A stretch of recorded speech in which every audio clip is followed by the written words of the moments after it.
Gérard, guitariste ici dans ce groupe.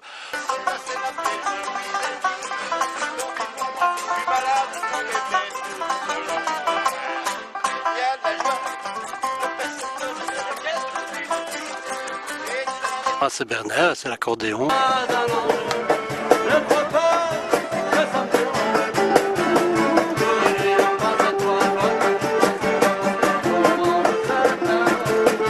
Bonjour, moi je suis Kirill. Alors je fais de la musique depuis très longtemps aussi, dans beaucoup de groupes, et voilà, j'ai atterri chez les Balochards, bien malgré.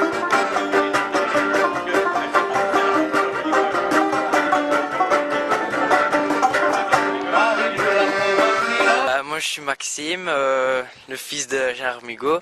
Je joue plus des percussions.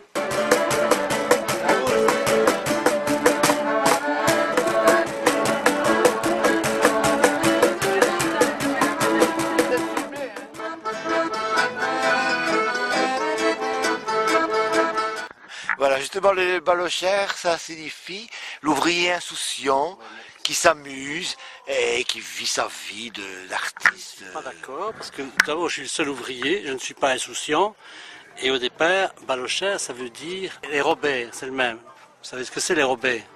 Le sein des femmes. Voilà. Les Balochard, en argot parisien, c'est les seins des femmes. Et au départ, on n'était que deux, et c'est pour ça, les deux. Et puis moi, au départ, il y avait le groupe Les Robert. Après, il y a une définition des Balochards qui existe, d'un ouvrier insouciant avec un chapeau pointu. Et... Nous aimons les femmes. Ah oui, ah Pas oui. de... Ah oui.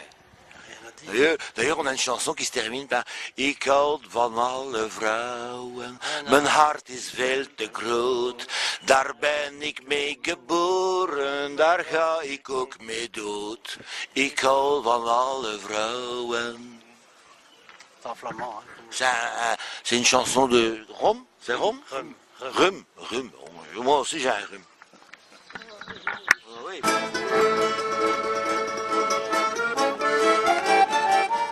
Le fait de jouer en itinérant dans des chapiteaux ou bien dans des fêtes comme ici la fête de la bière, on passe de table en table et c'est très intimiste. On a des petits amplis pour aider un peu parce que c'est vrai que sinon on devrait casser des cordes ou des choses comme ça. Ça aide au niveau puissance, volume. Mais Ça crée voilà. des relations fugaces, on va le dire ainsi, mais avec des gens qui seraient là, sinon en train de boire leur verre, ce serait rien passé et il se passe un petit quelque chose. En rue, forcément, c'est pas des gens qui viennent écouter notre musique, donc on est obligé un peu de les accrocher et de voir un peu qu'est-ce qui lui plaît. Alors souvent on a des demandes, parfois biscornues d'ailleurs, notamment tout à l'heure, qu'est-ce qu'on a demandé YouTube, faire du YouTube à l'accordéon et à la mandoline. Pourquoi pas, mais je veux dire, on n'est sans doute pas assez fort pour faire du YouTube, mais ça doit être ça. Mais c'est vrai que la demande vient un peu des gens, quoi. Tant que c'est dans notre répertoire, on le fait avec plaisir, et puis c'est comme ça que ça démarre.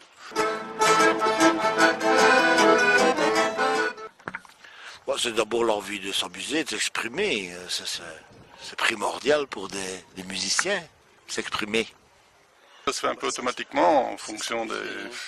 Voilà, quelqu'un propose quelque chose, on essaye, si on voit que la mayonnaise prend, on y va, sinon bah, on essaye autre chose et on avance comme ça. Il n'y a rien de...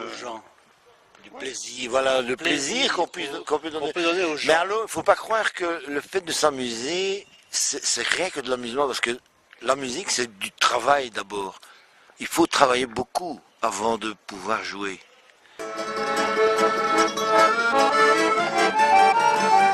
Alors, je ne suis pas du tout convaincu de cette affaire-là, parce que j'ai entendu des raps et des machins avec des accordéons, c'est extraordinaire, c'est beau en plus. Le rap à l'accordéon. C'était vrai il y a 20 ans, parce qu'on a eu des Yves Torner, enfin 30, 40 ans, Yves Torner, André Verschuren, tout ça qui ont donné une version de l'accordéon à vomir. Le premier qui a utilisé l'accordéon, c'est Renaud.